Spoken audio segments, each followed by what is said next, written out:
Hello and welcome back to the Dialexicon podcast, where we critically engage in philosophy and correlate philosophy research to contemporary issues at an easy to understand and digestible level. My name is Saurish and I'm your host. This week, we're joined by Dr. Travis Timmerman, an associate professor of philosophy at Seton Hall University. Hi, Professor Timmerman. How are you today? I'm doing very well. How are you? I'm doing great, and thank you for your time and for being here today. Before we begin our discussion, I wanted to ask you, how did you get into philosophy and what stood out to you? Yeah, that's a good question. I didn't know what philosophy was when I was your age. And when I was a freshman in college, I thought I wanted to go to law school just because some people in my family had done it. And my academic advisor said I should take a logic course to hone my analytical reasoning skills for the LSAT, the sort of standardized exam that you have to take to get into law school. So I took a logic course and really enjoyed it. What stuck out to me about that was just the sort of rigor. And I had always been sort of kind of an argumentative person, but being able to formalize arguments, to identify truth-preserving arguments, to identify fallacies that I otherwise, wouldn't be privy to, that was really appealing. So then I took an intro to philosophy course just to fill in an elective, and that was just so much fun. It opened up a much broader world than logic did, and raised some questions that I had thought about myself as a kid, and then raised lots and lots of questions that I would have never, even been on my radar had it not been for that class. So I took another class and another class, and another class. And by the time I was a junior, I declared a major in philosophy just because it was so much fun. So is that what got you really excited about philosophy, is the constant questioning, or is there something else that was attractive in philosophy? It was not just the constant questioning, but employing a certain kind of methodology to answer those questions. And as well as being around people who are sort of open to having their beliefs subjected to scrutiny. That was something that I appreciated. If I have some false or unjustified belief, I want someone to say, oh, I disagree with you, and here's why, at least in typical cases, in most contexts. And I appreciated being around other people that had the same sort of interest in trying to pursue the truth and the same sort of interest in questioning their own beliefs. And if you do that outside of that, sometimes it's like a faux pas, and people don't like in normal everyday conversation for you to say that you think they're wrong. Go figure. Yeah, that makes sense. I think that's a lot of people actually. But I guess when you were in college, did you have a specific area that you were super duper interested in, and most of your research focus there? And how has that evolved over your course of academia? Yeah, weirdly not. I just loved every single topic that we did. I was really interested in political philosophy, but I was really interested in philosophy of mind. I took a class in philosophy of death. I was really interested in that. I loved logic. I loved history of philosophy, although a little less than the other stuff. Even when I was applying to graduate school in philosophy, I would apply to some schools to try to write a dissertation on philosophy of mind. I'd apply to some schools to try to do a dissertation on normative ethics. I'd apply to some schools that would try to write a dissertation on death. And it just so happens that I got accepted to the school where I wanted to work with someone to do philosophy of death. And just because of that luck, I ended up focusing on that. Because once you get to graduate school, you really have to specialize. In order to make a contribution to literature, you really have to kind of read primarily in that literature, and that's going to come at a time that precludes reading other stuff. But no, I'm someone that really likes pretty much, it's hard to bore me with any philosophical talk, with any philosophical question. I'm interested in it. I think I'm definitely the same, which you can probably tell by the podcast, which has a variety of topics. But today we're going to be talking about virtue ethics. And I guess in some relation, it is kind of maybe related to the history of philosophy, because Aristotle is arguably one of the best philosophers of all time. And so I wanted to talk about kind of the field of virtue ethics as a whole, starting with a definition of what is virtue ethics. And then also, given that Aristotle developed virtue ethics, what are new research in this field by neo-Aristotle or Aristotelians conducting, and are there just applications to different fields, or are they doing new research in terms of how to actually be virtuous, etc.? Yeah, great. So let me take each of these in turn. It's a very philosophical question to ask for a definition. Like many terms in almost any language, it's going to be vague and have sort of fuzzy boundaries. So I'm going to give a sort of general definition, but it's not going to, like, it wouldn't satisfy Socrates in the sense that it's not a precise set of necessary and sufficient conditions for what counts as virtue ethics.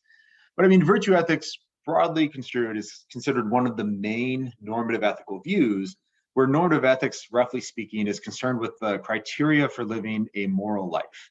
And I use that vague, fuzzy language rather than saying the criteria for right and wrong action, because a lot of people think that there aren't any sort of categories of rightness and wrongness. But like most people in normative ethics are sort of trying to give a principle or set of principles that'll pick out any act that is right or wrong. So virtue ethics roughly refers to the set of normative ethical views where virtue plays a primary role in answering normative ethical questions. Right. Now that's still kind of vague, but anything I say that's more precise, I think, is just going to rule out some stuff that people do under the banner of virtue ethics, because it's actually a pretty broad, eclectic category. Okay. Now, in my own work, I'm sort of focused on attacking a subset of virtue ethical views, specifically the virtue ethical views that aim to try to identify criteria that determine right or wrong action. And so in the paper that you read about this is sort of the target, but that's just a part of virtue ethics. It's actually much broader. Okay. Now, as for your second question, there's so much that neo-Aristotelians are doing. As I'm sure you know, not all virtue ethicists are actually Aristotelian virtue ethicists. So there's lots of people that work in that tradition, but not even under the banner of Aristotle, so to speak.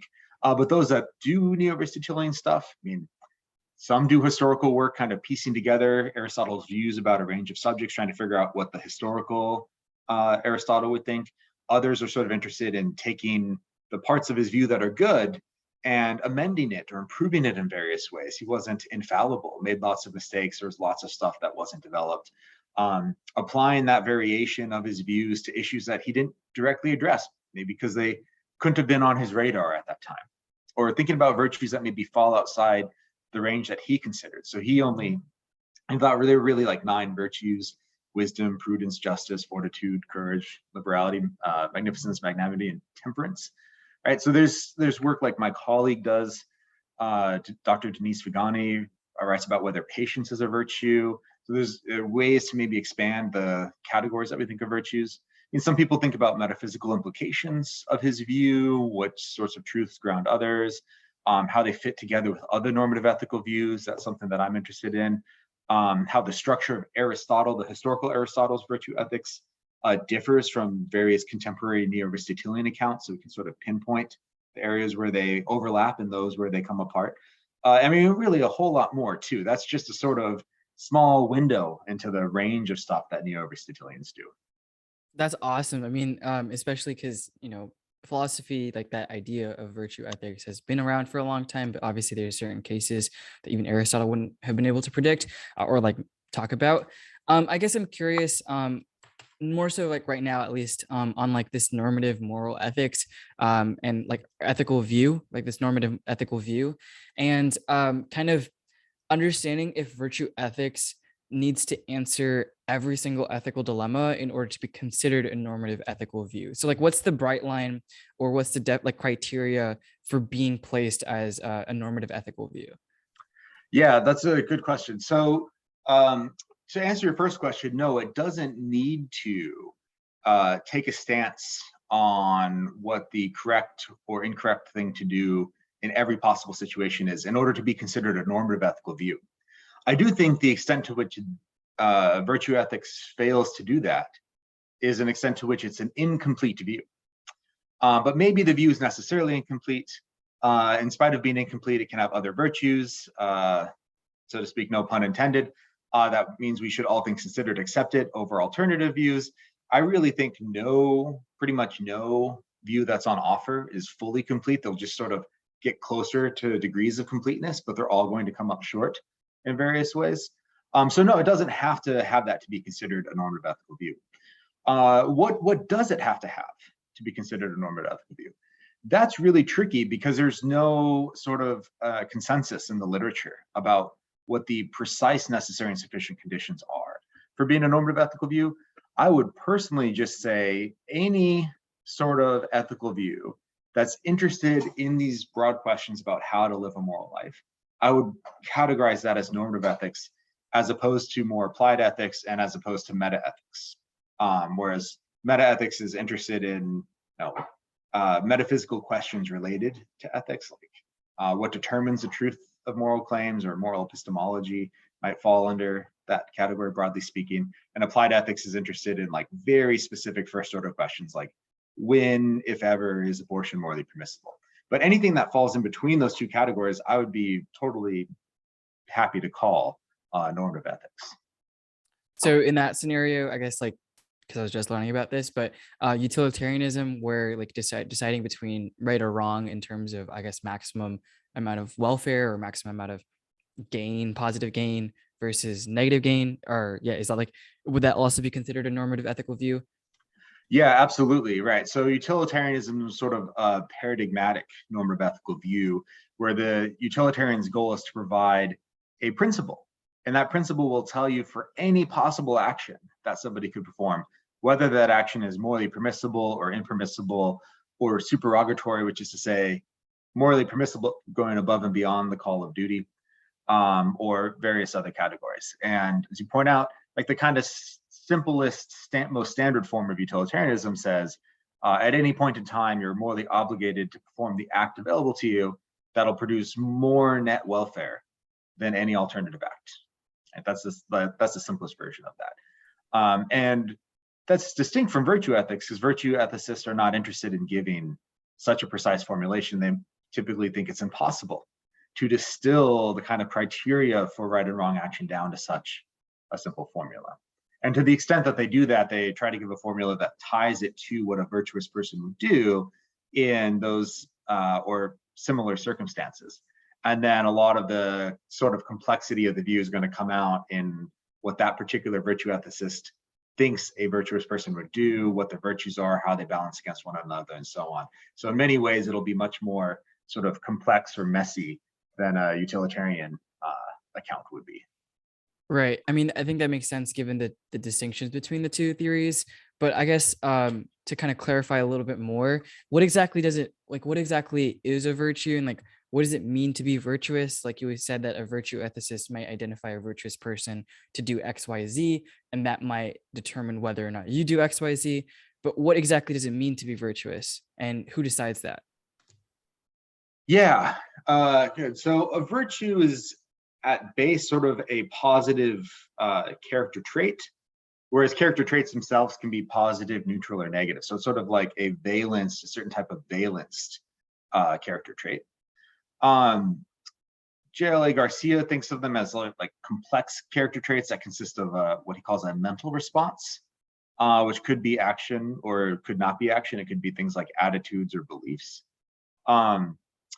That's the simple version. Rosalind Hursthouse has a more sort of precise definition that I think is really good. So I'm just going to read that and then try to illustrate by way of example. And so she thinks of virtues as dispositions that are well entrenched in its possessor, something that, as we say, goes all the way down, unlike a habit, such as being a tea drinker. So to notice, expect, value, feel, desire, choose, act, and react in certain characteristic ways. To possess a virtue is to be a certain sort of person with a certain complex mindset. A significant aspect of this mindset is the wholehearted acceptance of a distinctive range of considerations as reasons for action. All right, so that's a mouthful, very eloquently put. I think this captures sort of the thick concept of virtue that virtue ethicists have more than sort of any other description in the literature. And it can be illustrated in this way, at least part of it can. So, imagine that being honest is a virtue, seems plausible, at least typically. All right. And then imagine two people, one who is honest simply because they judge it to be in their self-interest, not because they care about honesty as such, not because they think it's good, not because they think dishonesty is bad, not because they're concerned about the welfare of the people they might be lying to. They just judge it to be like, I'm going to get what I want if I happen to be honest in these situations. But if at any point in time they think they could gain more by lying, they would immediately lie. Right? So that's not a virtuous person. Even though they're doing something that a virtuous person would do, they're not doing it for the right sort of reason. And so what Hursthouse is saying is like, if this is a virtue that you possess, it has to be this character trait where you're disposed in maybe typical circumstances, standard circumstances. This is something deep about your personality, who you are, that you want to act honestly for its own sake, because you think it's sort of the right thing to do, not because you judge it to be in your self-interest. Now, as to who determines that, it's, I mean, different, like part of the literature is to trying to map out what the virtues are and how to weigh them against one another. So in one sense, like, well, anybody can try to figure out what their virtues are, but nobody, unless you have a subjectivist account, would think that you're determining the virtues. They think there are just these facts about what constitute the virtues and what constitute the vices. And we have to, in spite of our finite cognitive capacities, do the best that we can to figure out what the virtues are. Sort of in the same way we might figure out truths about mathematics or truths about logic. Okay, that makes sense. And I guess just so like to backtrack a little bit on kind of this idea of taking like a trait or something like that. And how do we assign like a moral value to that trait in order for example, you're giving the example of honesty. How does one kind of assign a moral value to honesty to where it's like, I like want to do that for a morally good reason? Like, Yeah. because to me, it seems that like personally, I believe that honesty is good, morally good, but it's like an intuitive response. So is there any way where you can like train it to like you can train to assign like moral value to some sort of trait? Or is that like not possible? Is it always going to be something that comes naturally and intuitive to you? Yeah, excellent. So it's definitely not going to be something that always comes naturally or intuitively to you. I mean, for some people, maybe the virtues will come more naturally than others. But pretty much every virtue ethicist is going to say this is the real practical value of their normative ethical view, is that what they're offering a sort of uh, advice about how to develop the virtues. So what they think you should do is you have to practice it. You have to try this over and over again. And the way that there's often this like analogy between developing virtues and developing skills of some sort, right? So suppose I want to make pottery. I just picked something that I have no artistic abilities. Any attempt to make pottery would be embarrassing. I would be surpassed by the typical 5-year-old in the motor skills necessary to produce pottery. But if I wanted to be good at it, I'd have to find a good potter. I don't know if that's the right word. Have to be an apprentice and have to learn what they do, have to see what they do, and have to practice over and over and over every day. And then it would become sort of closer to secondhand nature for me. And that's how a lot of virtue ethicists think about developing virtues as well. You identify someone who is virtuous or a group of people who are virtuous, and you try to emulate them, and you have to practice this over and over and over again, and then it'll become more and more natural as you do it. And this is a sort of sense of like practical action guidiness that comes out of virtue ethics in a way that maybe is unparalleled by other normative ethical views. Okay, awesome. That makes sense. And now I kind of want to talk about your paper that you've written alongside Yishai Cohen. I hope I'm pronouncing that. Yeah, that's right. Yishai Cohen. Okay, yeah. And so the paper is titled The Limits of Virtue Ethics. And in that you state that virtue ethics, and this is a quote, is often understood as a set of normative ethical views that are purported rivals to versions of consequentialism, deontology, contractualism, and other normative ethical views. And my question here is, why is that the case? Why is it always like, why is there a need to be, rivals, I guess, for all of these views? And why exactly, like, what are kind of some of the nuances? I mean, obviously maybe like not an in-depth analysis, but some of the top level distinctions between some of them. We already covered, I think, consequentialism by virtue of utilitarianism kind of, but what about the other ones? Yeah, good. So I'm going to try to not delve too far into it and try to make it complicated. So let me just preface my answer with, I think the short version is they shouldn't be considered rivals because a lot of these views, broadly construed, are actually consistent with one another. And that's one of the things that we're trying to bring out in the paper. Whereas if you were to take a typical intro to ethics course at a university, it would be presented to you in an introductory textbook as like, these are different views that are incompatible with one another. And then as a matter of logic, they can't all be true. But it turns out that they're actually, the broad categories are formed so imprecisely, and they emphasize different things that they're going to be consistent with one another. At least some of them are. So that's one of the sort of upshots of the paper. So consequentialist views broadly say that the rightness of an action is determined by how good or bad the consequences are. So they're really interested in like what makes your acts right or wrong. And they say the better the consequences, the less wrong it's going to be. And then typically you're obligated to do what's best on standard views, not all of them. Deontological views, it's a philosophical jargon, but really it's referring to the set of normative ethical views where choices are morally required, forbidden, or permitted, and is typically described as there being requirements, permissions, and things being forbidden, regardless of what the consequences are of performing that act. So to take one example, Immanuel Kant thought that we could apply the categorical imperative to figure out whether acts are right or wrong. And the layperson version of the categorical imperative says an act is permissible to perform if you can if you can perform it while at the same time sort of consistently wanting everyone else to perform the same act. But here's the thing. That's, I think, totally consistent with a consequentialist view.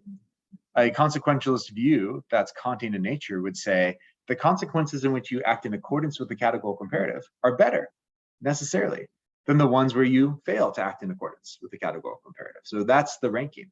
Now, it's going to disagree with the sort of utilitarian about what the exact right and wrong making features of an action are, but not in virtue of the fact that Kantians don't care about consequences and utilitarians don't care about obligations or permissions. So there's already a literature on this called the consequentializing literature that it gets technical quickly, but anyone that's interested in it can see an article that just came out in the Stanford Encyclopedia of Philosophy. It's free, on consequentializing by Doug Portmore, that lays this out in excruciating detail. Okay, anyway, virtue ethicists, they're not primarily concerned with trying to identify the rightness and wrongness of acts. They're more concerned with trying to focus on how we should live our life, what type of person we should be, this practical action guidance about identifying someone that we see as being a good person, developing the sort of skills to embody the virtues and act in accordance with them. And that's totally consistent with the view that the rightness and wrongness of actions is determined by how good or bad the consequences are. It's totally consistent with deontological views that say they're permissions or prohibitions. You can't do those under any circumstances. Okay, so I feel like I've already made it a little too technical, so I'll stop getting into the weeds there. But the short version is I don't think they should be thought of as rivals, not in these sort of broad terms. They're really kind of doing different things, and they can be described, one view and one terminology can be described without loss of content in the terminology of a different sort of view. And they're really at bottom fundamental disagreements are about how to weigh sorts of various goods, what morally relevant considerations are in a situation. So there will be disagreement there. I don't want to say that there's no disagreement between normative ethicists, but it's just not going to be at the level of whether it's a consequentialist view or a virtue ethical view or a deontological view. Those categories sort of obfuscate the debate if we think that working within one of those fields precludes working within the other field, if that makes sense. So in that case, what's the alternative? So if maybe the current debate is kind of categorizing these different ethical views or normative ethical views, then what's the alternative? And I don't know if this is presented in the paper or in the chapter, but what exactly do you guys propose in terms of how to look forward with all of these four or these other normative views? Yeah, that's good. We don't actually talk about that in the chapter. Just space limitations meant there's only so much we could do. So we sort of gave the negative argument against virtue ethics and stopped there. But what's the alternative? Well, I think the alternative is to think about more precise questions that fall under the banner of normative ethics, and then ask what fully worked out views say about these more precise questions. So for instance, one precise question might be, do acts have a deontic status? Which is to say, are their acts morally permissible or impermissible or supererogatory or subterrogatory? Do these categories apply to them? And if so, what are the fundamental things that determine which categories actions fall under? right? And then you'll have some Kantian views giving different answers to some utilitarian views, and some virtue ethicists giving different answers to both Kantians and utilitarians. And that really hones in on the disagreement between people that are working in literature, and then focus on resolving that disagreement. I think that is roughly the way forward. And that's just one example of a more precise question we could ask. Could give a list of like a few dozen ones that are really going to pinpoint the crux of the disagreement between the people that work in these different camps. And once we can pinpoint the crux of the disagreement, then we can work towards resolving it. And we can also sort of see where there's not a disagreement and where there's overlap between various views. And I think when we do that, we make moral progress. Right, that makes sense, especially with like collaboration obviously being a big progress, like, or making a lot of progress. But I guess for the common layman, or anyone kind of like maybe subconsciously using some of these normative ethical views without really knowing what they are, how exactly does talking about the theoretical and bashing out the theoretical through debates or whatever really it is, like trying to merge them or whatever, how does that like impact decision making, or kind of going through ethical dilemmas and figuring out what the proper solution is, or cases, or common actions that you do in every day? Like, for example, when I was like, if I'm driving back from school and I'm deciding whether or not to let another person go, or like get out so that so I can go because it's very trafficky. But like, that's an ethical question sometimes, because it depends on like a lot of different factors, I guess, and who's driving, et cetera. There's a whole bunch of different situational factors there.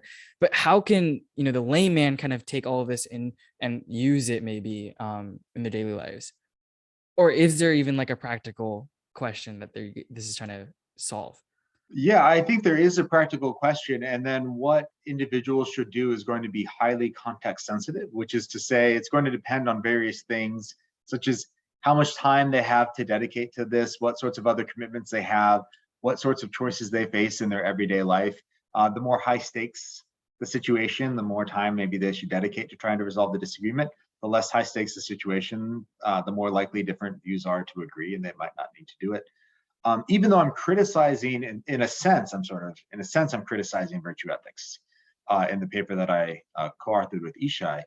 I really think that they offer a great deal of practical guidance about how to live. I mean, I really think there's a lot to this general methodology for the typical person to try to identify others that they think are good people and emulate them, but not to do so blindly, but to try to think about what it is about that individual that they think is morally good, and subject those sort of thoughts to scrutiny, right? And then try to live in accordance with that. I also think, and this is not maybe really popular among ethicists, but I also think it's worth asking advice from people who study ethics professionally. So if I'm interested in the ethics of AI programming for self-driving cars, there's a lot of stuff that I don't know that people who do work in that subfield know about. So if I wanted to know the correct answer to that, I would go consult them. If I were investing in a company of self-driving cars, I would hire philosophers to do that. I work for what's called an effective altruist organization on the side, doing some advising for them. And there are people are donating money, and they need to know how to compare the welfare of various types of non-human animals to figure out what's the most important. And they didn't just go with their gut reaction. They said, this is a complicated philosophical question. We should hire philosophers that specialize in animal welfare to walk us through the steps, walk us through the reasoning, give us the arguments for different positions, and sort of teach us what we should think about this, which I think is broadly in line with this virtue ethical project. So, I mean, that's sort of a wishy-washy thing to say, but but broadly speaking, I think the typical person should follow what the virtue ethicist says about how to live a good life, sort of adjusting for their own particular situation with respect to how much time and energy they have to dedicate to that.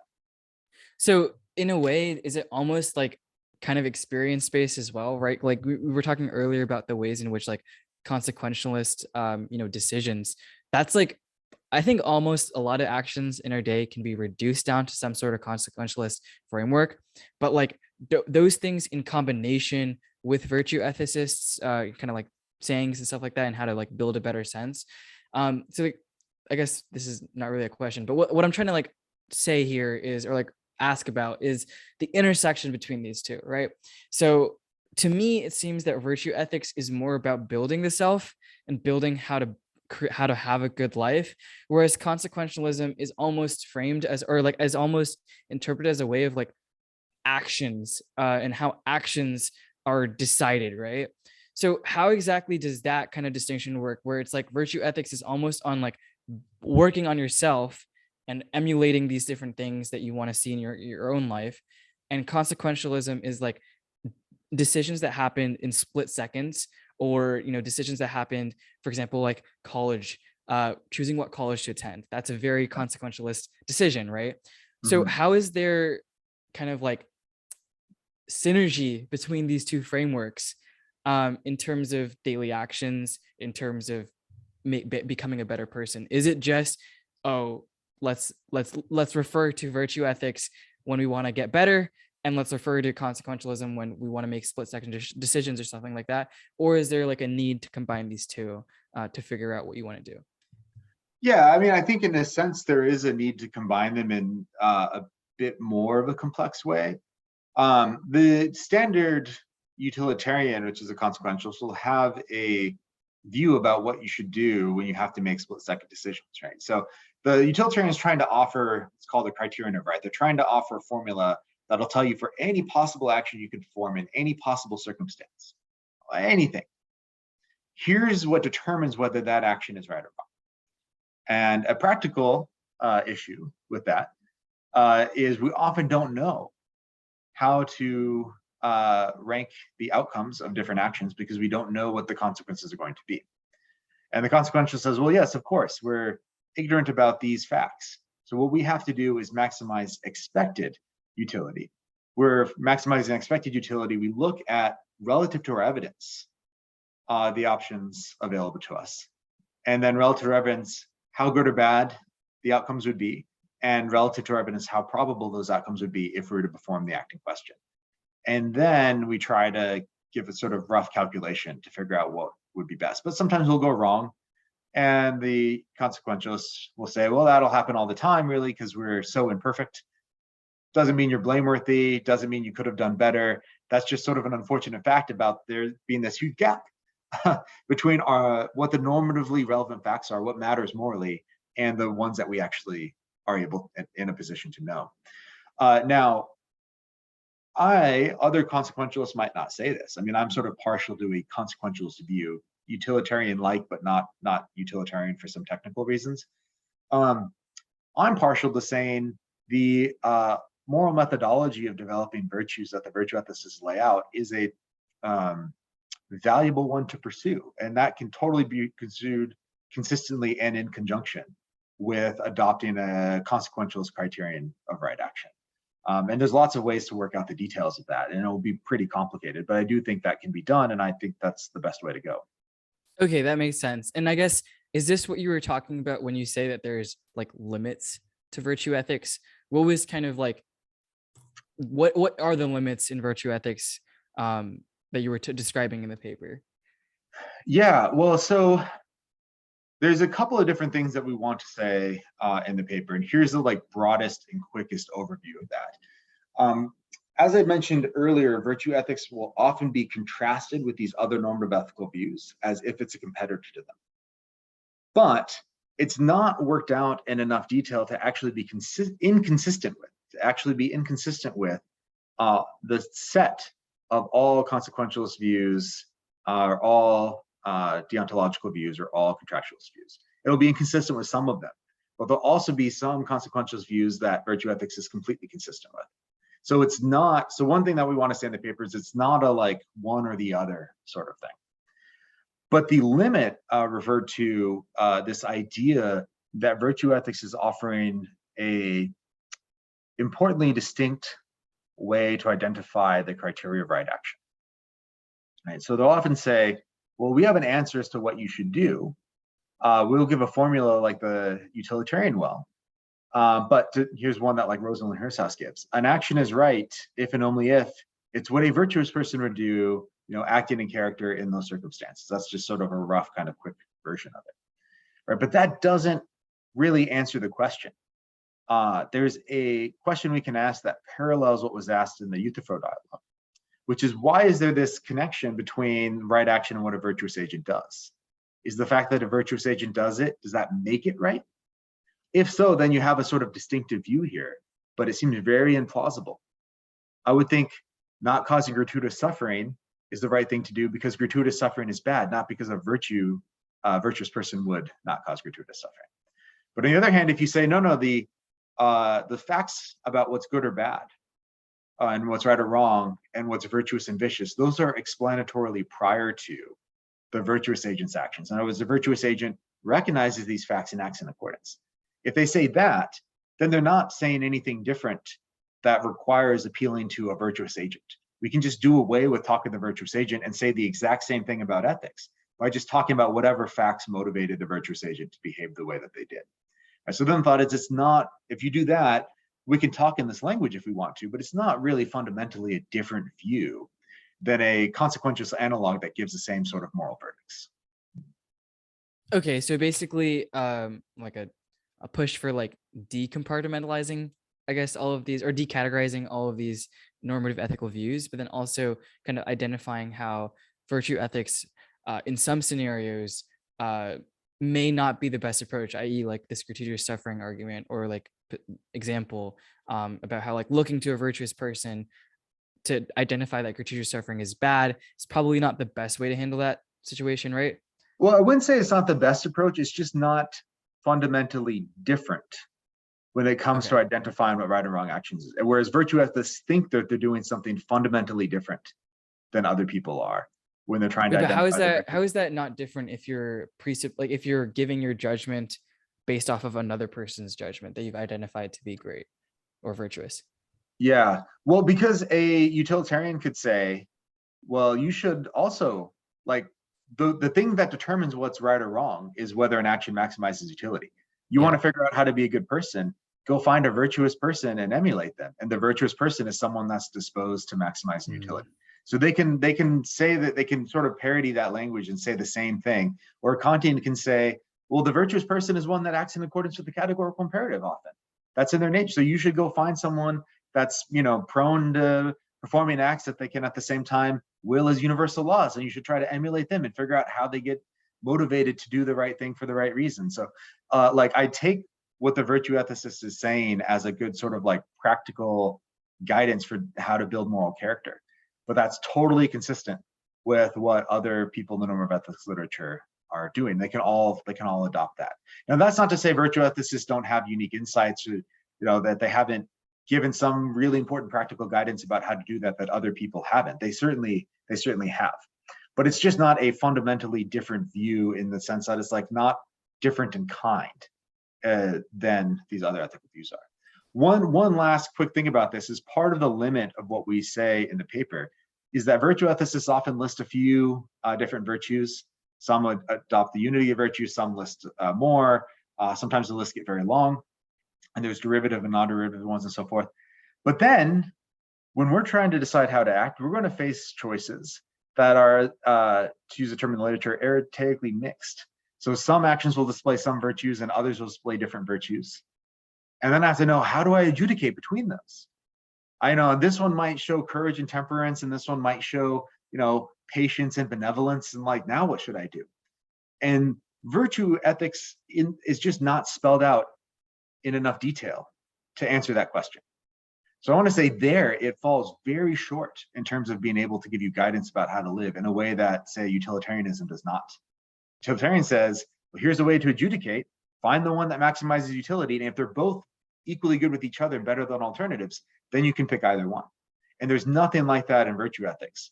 And so that's an area where it's really, really sort of underdeveloped, really sort of incapable of guiding our action in any sort of difficult to navigate moral scenario. Right, that makes sense. It's almost like taking a modular look at each of the virtues, or you have to take a modular look at each of the virtues to kind of assign which one has the most weightage on a specific case, which I don't think is spelled out anywhere. Right. Like for all of virtues, especially because there's more research every day on what is a virtue and what isn't. So that makes a lot of sense in how there can be limits there and shortages there. But I think the main idea about how like decompartmentalizing all of these normative ethical views is probably a good idea in terms of how all of them are very similar, and not really distinct. And I think the example you gave in the earlier about how, like, when you open the textbook, they're like shown as if they're like mutually exclusive, which they really aren't. So that's like really awesome to hear about how like that, how you can almost like combine these. But I wanted to ask you now, move away kind of from the virtue ethics, but and ask you about what you're doing now. For any audience members who might want to, like read some of your research, which I'll put your link to your website in the description. But what is your research focus on now? Yeah, so this stuff on virtue ethics was sort of a one-off project that took me like 4 or 5 years, and I'm working now on things that I have been doing for the last decade. So I'm working on a book about the philosophy of death, and I'm interested in various questions in the book, and each chapter is going to be dedicated to like one question. So I mean, one question I have is whether lives that contain infinite amount of goodness but different finite amount of badness are equally good for you. So that's really abstract, but imagine I'm faced with two choices. One, I could die and go to heaven now, and the other, I could be tortured for 10,000 years and then go to heaven, where suppose in heaven I just get goodness eternally. Okay.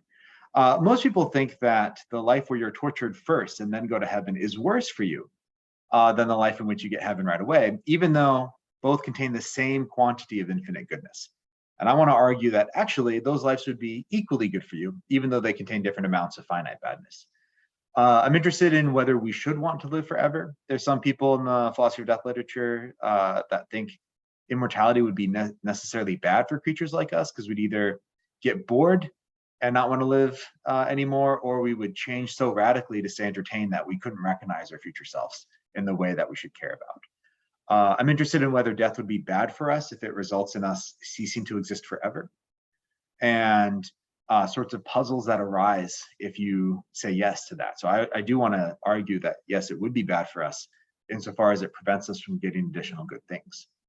But that raises puzzles that even the ancient Greeks, thought about. So the so-called asymmetry problem says a lot of us sort of panic or are concerned with, I think it's bad for us to cease to exist after we die.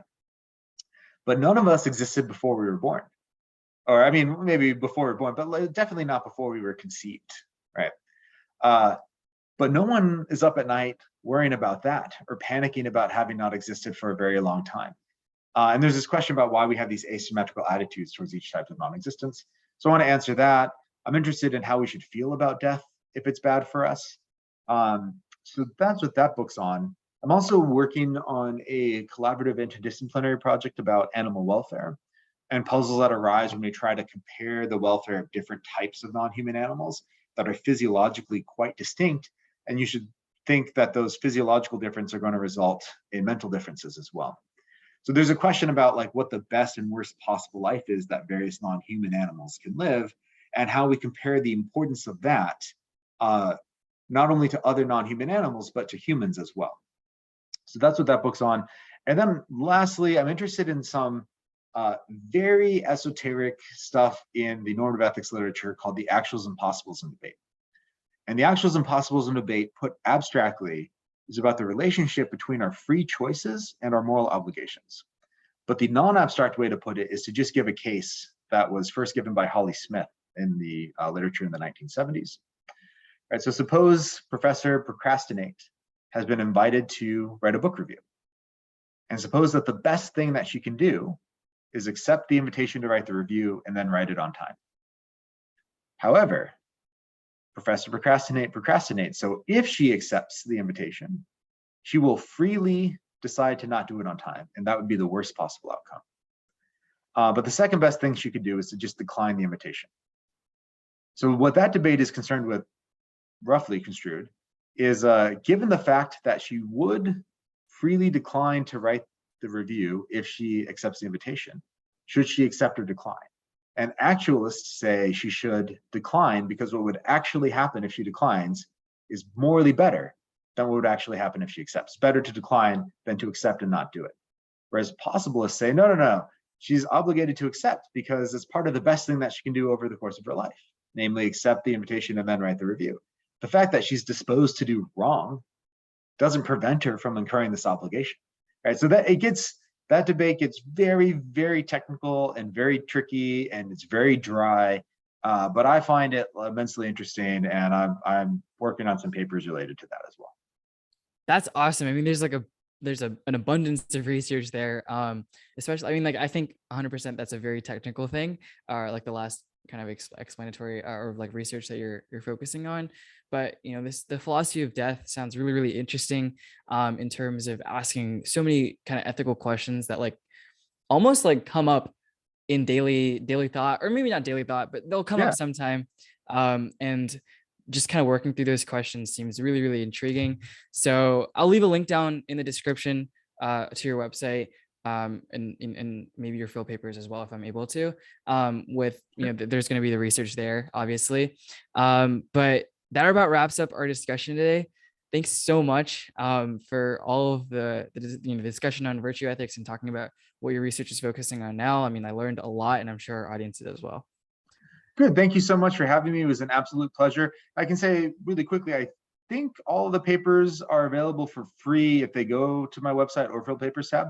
But if anyone can't access one ever, don't pay for it. Email me. I'm happy to send you a copy. My email is on my website. My contact information is on there. So anyone should feel free to reach out. And this is really cool that you're doing this podcast. Thank you so much for having me on.